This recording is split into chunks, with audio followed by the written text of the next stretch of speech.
Il y a qu'en France où on s'étonne que, on ait des écoles d'architecture, des écoles de musique, des écoles de danse, des écoles de peinture et on s'étonne qu'il y ait des écoles pour apprendre à écrire. Moi, j'ai du mal à comprendre ça. Bonjour, nous sommes ravis de vous accueillir. Pouvez-vous vous présenter, s'il vous plaît? Alors, bonjour, je m'appelle Oliver Gallmeister, je suis éditeur de littérature étrangère, essentiellement américaine et maintenant d'autres pays comme l'Allemagne, l'Italie, l'Angleterre, la Nouvelle-Zélande. Notre maison ne fait que de la littérature étrangère et depuis peu des classiques et c'est là qu'on a publié nos premiers auteurs français puisqu'on a publié Alexandre Dumas et Victor Hugo, par exemple. Quel type d'ouvrage recherchez-vous en tant qu'éditeur?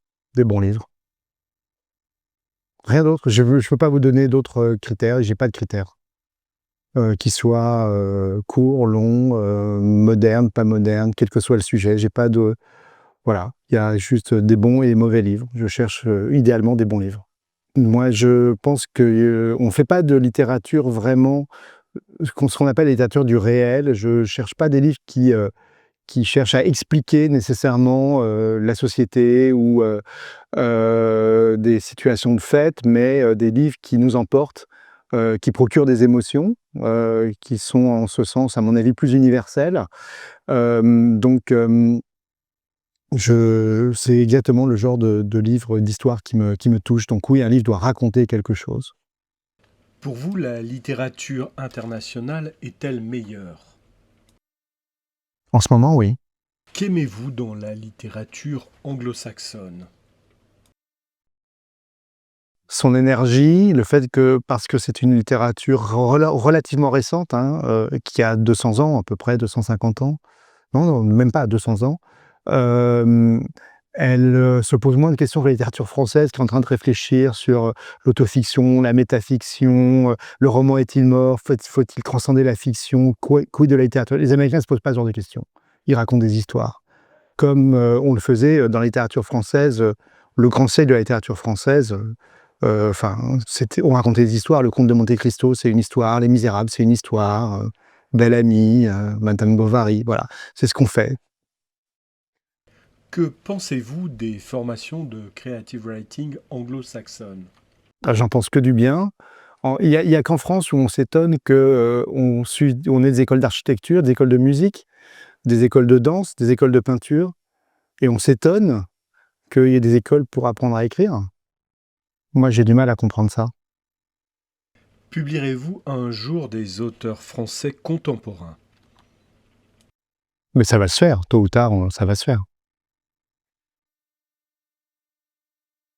Pouvez-vous nous expliquer, selon vous, à quoi servent les histoires? Ça, c'est une très bonne question. À quoi servent les histoires? Alors, bon, déjà, les histoires sont essentielles. On en raconte à nos enfants, avant même qu'ils sachent parler et qu'ils comprennent le sens des mots qu'on emploie pour raconter ces histoires-là.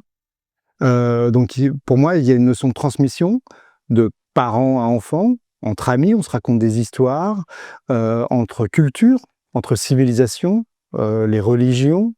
Je pense que, sans être grandiloquent, peut-être que les histoires, c'est ce qui nous rend humains, vraiment, ouais. Moi, je crois beaucoup à ça. Je pense que c'est quelque chose d'essentiel, de vital. Les tropes sont-ils un outil utile ou quelque chose à éviter?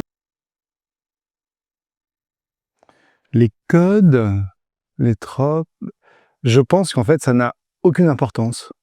Que c'est ni bien ni mal, c'est là ou c'est pas là, c'est pas ça qui fait la force d'une histoire, c'est pas ça qui fait la force d'un livre. Ça peut parfois leur nuire, mais parfois ça les aide, au contraire. Il y a des littératures de genre, il y a des littératures qui sont très codifiées. Si c'est bien fait, ça fonctionne. J'ai pas de prévention contre ça. Je pense que c'est pas important.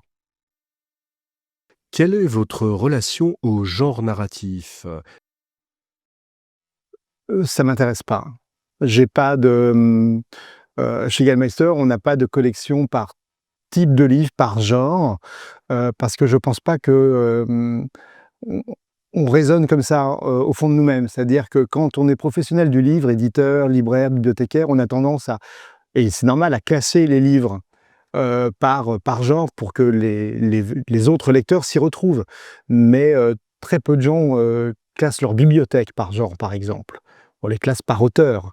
Et donc, on peut avoir Dashiell Hammett, un auteur de romans noirs, à côté de Hemingway, ou de Jim Harrison, ou de Knut Hamsun.